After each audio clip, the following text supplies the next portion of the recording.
Hallo zusammen, ich bin der Tobias Und ich bin die Anne. und wir zwei sind gerade zusammen in den Alpen unterwegs. Um genau zu sein, auf unserer Alpenüberquerung von Berchtesgaden nach Lienz. Und heute nehmen wir euch mit auf die erste Etappe von Berchtesgaden, um genau zu sein, vom Königssee zum Kerlinger Haus. Ja, auf der Etappe ist einiges geboten. Natürlich am Start der Königssee, mittendrin die sportliche Herausforderung der Saugasse und hier am Ende habt ihr nochmal eine relativ schicke Hütte mit angrenzendem See. Ja, der Weg hat ungefähr 10 Kilometer, rund 1200 Höhenmeter. Ja, und wenn ihr wissen wollt, wie unsere erste Etappe so gelaufen ist, Dann kommt mit und wir schauen es uns gemeinsam an.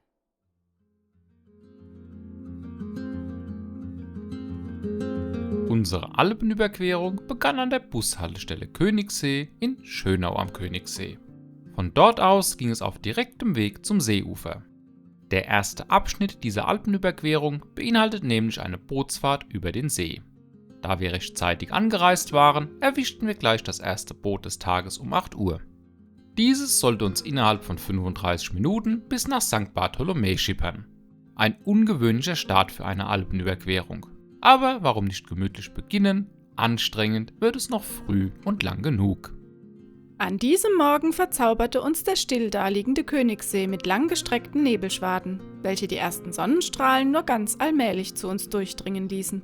Fast schien es, als ob die Berge sich von der Erde gelöst hätten, um in den Himmel zu schweben. Was für ein Auftakt für unser Bergabenteuer. Beim Anlegen in St. Bartholomä begrüßte uns die Wallfahrtskirche St. Bartholomä, deren Ursprung bis ins 12. Jahrhundert zurückreicht.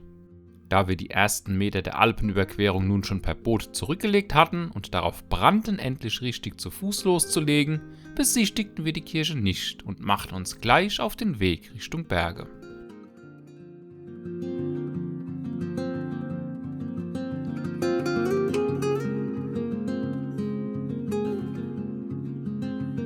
Tobi, der Weg führt an der Bank vorbei. Er will doch hoffentlich nicht nach der Bootsfahrt schon gleich wieder die erste Pause einlegen, oder? Ach, der Herr kommt nicht in die Puschen. das ist, wenn man Reserveschuhe mitnehmen will, aus Gründen.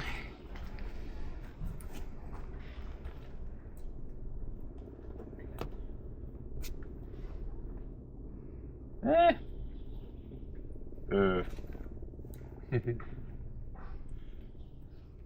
Das Schlimme ist ja, Anne macht das mit links schneller und geschickter und besser als ich mit links und rechts. Ja, machst es ja auch falsch.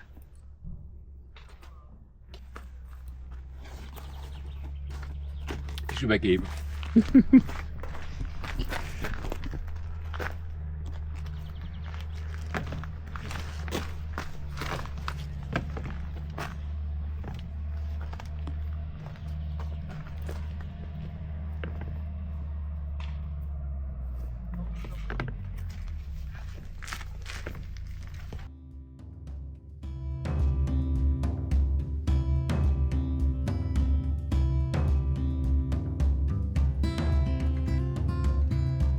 War doch gar nicht so schwer. Nach der kleinen Starthilfe konnte es nun endlich losgehen auf die Alpenüberquerung.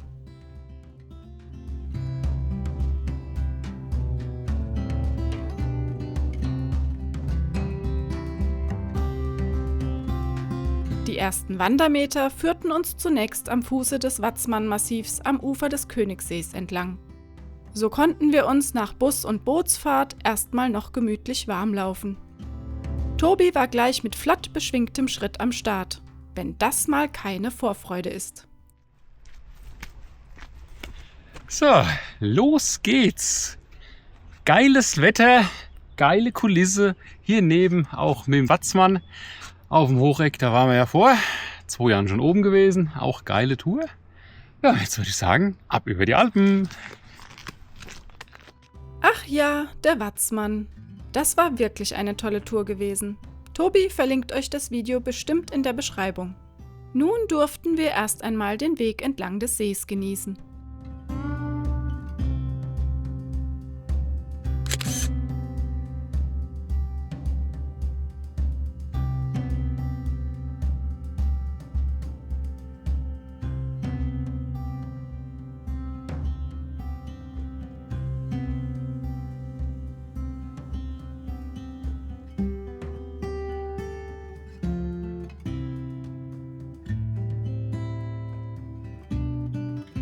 Das Genusswandern auf Seehöhe nahm dann doch ein Ende und der erste Anstieg des Tages stand an.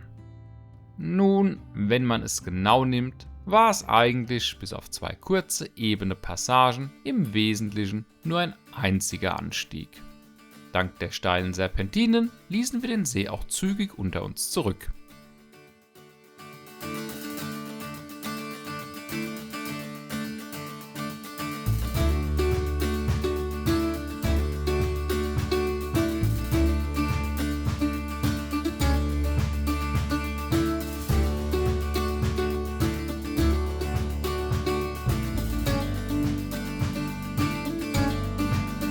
Bei den hochsommerlichen Temperaturen an diesem Tag hätten wir an diesem Wasserfall nur zu gerne eine Pause eingelegt.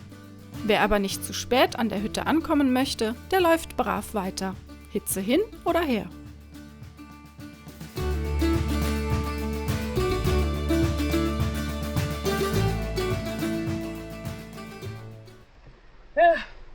Ich tropfe.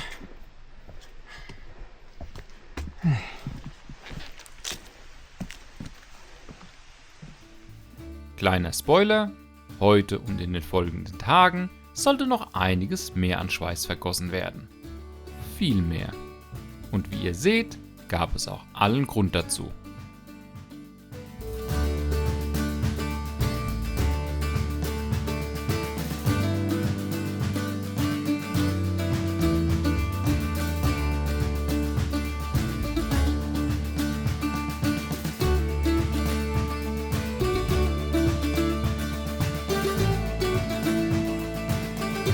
Ein letzter kurzer Blick durchs Blätterdach auf den See und dann folgten wir dem Schreinbach und dessen zunehmend auslaufender Klamm weiter in die Berge hinein.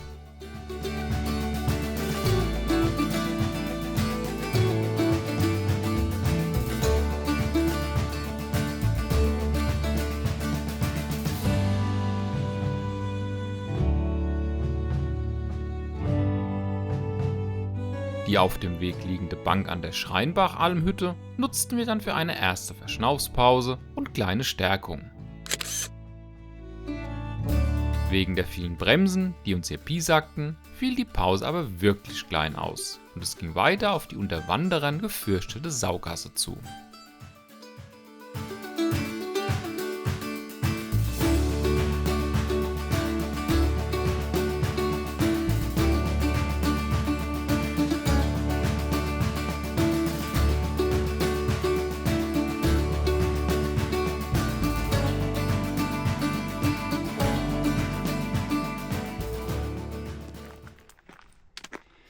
So, die ersten 4,5 Kilometer haben wir geschafft. Und heute bei dem Wetter mit den Höhenmetern, es ist brutal schweißtreibend. Ja, Und, die ersten 250 Höhenmeter haben wir auch. ja, mehr schon mittlerweile. Ja. Ja, und der spannende Teil, der extrem sauige, die Saugasse, die kommt jetzt demnächst. Yay! Na, immerhin strahlt er noch, auch wenn der Schweiß schon in Strömen läuft. Von der Saugasse hatten wir im Vorfeld schon das ein oder andere gehört. Vor allem ein Freund von Tobi hat nach einer Wanderung vor einigen Jahren heute immer noch Albträume von diesem Abschnitt. Wir waren entsprechend sehr gespannt, wie es wohl werden würde.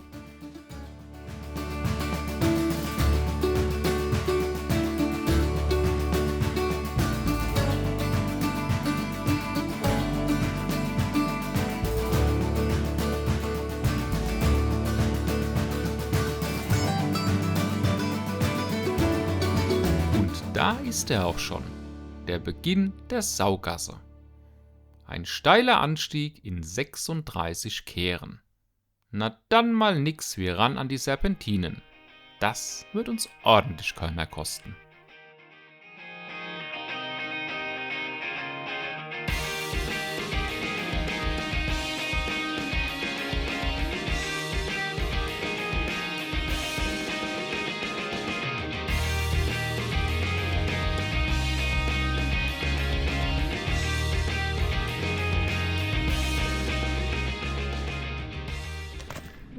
Schwächeanfall.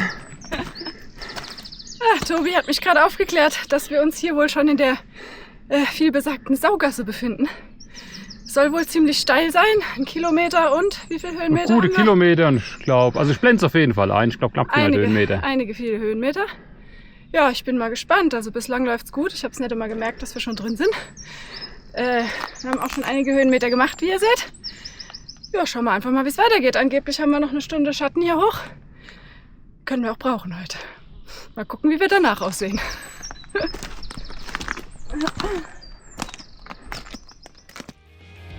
War irgendwie klar.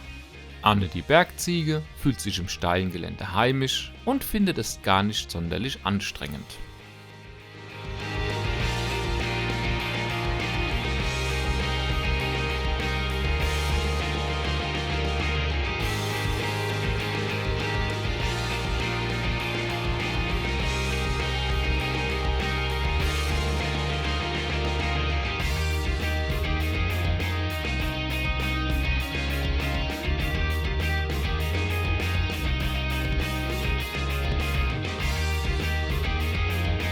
So im Rückblick betrachtet war es schon recht steil.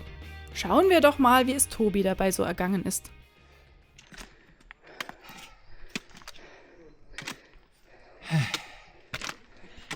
Kann euch sagen, ganz schön anstrengend. Ja, man sieht's, weil dein Hut ist genauso nass wie dein Hemd. Genau, uns größere Gruppe mit Bergführer. Wenn ich den Kerl angucke, brutal. Der ist auf Spaziergang. Der schlendert hoch, Hände in der Hosentaschen. Seine Gruppe quält sich ungefähr so wie mir. Überragend. Naja, wir dürfen es bald geschafft haben. In der Tat, das Ende der Saugasse war nicht mehr weit. Danach ging es dann auch wieder deutlich entspannter weiter.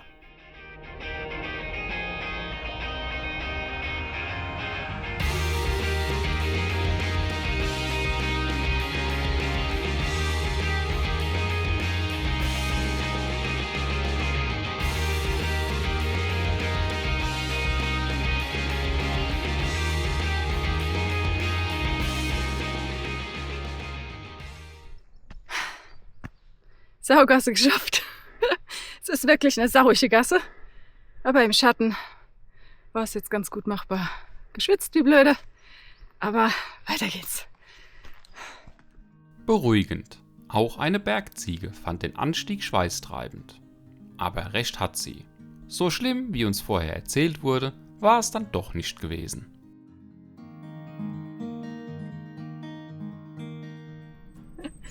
Den nehme ich gern mit, den Anhalter. Der ist auch nicht so schwer. Der will mit. Der will tatsächlich mit. Guck dir das an. Krass. Ganz schön viel schwerer, die linke Seite. Von Schmetterlingen lässt man sich doch gerne mal anfliegen. Leider war ein anderes Insekt dort häufiger vertreten, wie wir euch nachher bei der Abmoderation nochmal erläutern werden. Hier befinden wir uns übrigens in der kleinen Saugasse. Mit 500 Metern Länge und 100 Metern Höhenunterschied etwas kürzer als die große, mit einer deutlich entspannteren Steigung. Allerdings an diesem Tag nun ganz ohne Schatten schwerer zu bewältigen als die eigentliche Saugasse. Wohl dem, der es auf sich genommen hat, viel Trinkwasser über die Saugasse mit nach oben zu schleppen. Das zahlte sich jetzt aus. Zum Glück wartete die kleine Saugasse mit einer sehr abwechslungsreichen und dichten Flora auf, die den müden Wanderer von kleineren Wehwehchen ablenkte. Hier und da würde man sich tatsächlich nicht wundern, wenn plötzlich mal ein Dino aus dem Blattwerk auftauchen würde. Diese wunderschöne Landschaft rechts und links des Weges sollte uns bis zum Beginn des Steinernen Meeres am nächsten Tag begleiten. Da störte auch Tobis Berggang nicht weiter, in den er nun doch wieder umgeschaltet hatte. Zudem lagen noch so einige Wandertage vor uns und Tobi schafft es immer gut, sich nicht gleich zu Beginn komplett zu verausgaben. So nahm auch ich ein wenig das Tempo raus. Weiß ich doch aus leidvoller Erfahrung, dass es sich auf lange Distanz schon oft als vorteilhaft erwiesen hat, sich an Tobi zu orientieren.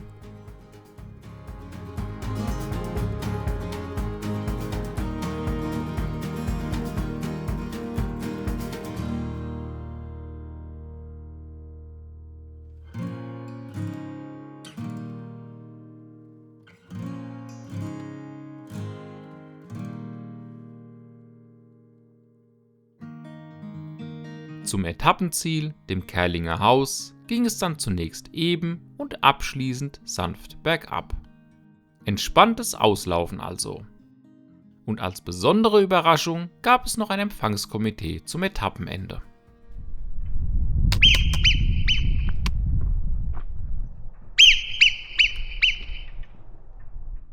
Schon putzig, diese Murmeltiere. Nun aber ab auf die letzten Meter.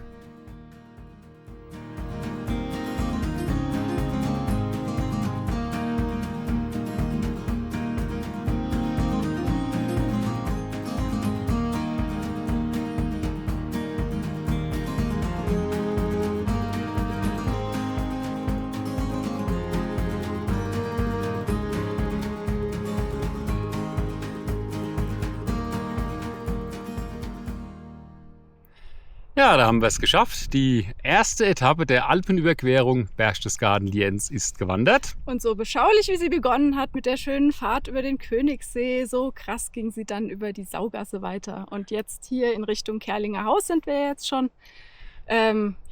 Schöne, Hochebene kann man vielleicht dazu sagen. Wir sehen Murmeltiere und es ist nicht mehr weit. Ja, genau, die Hütte ist jetzt gerade da unten.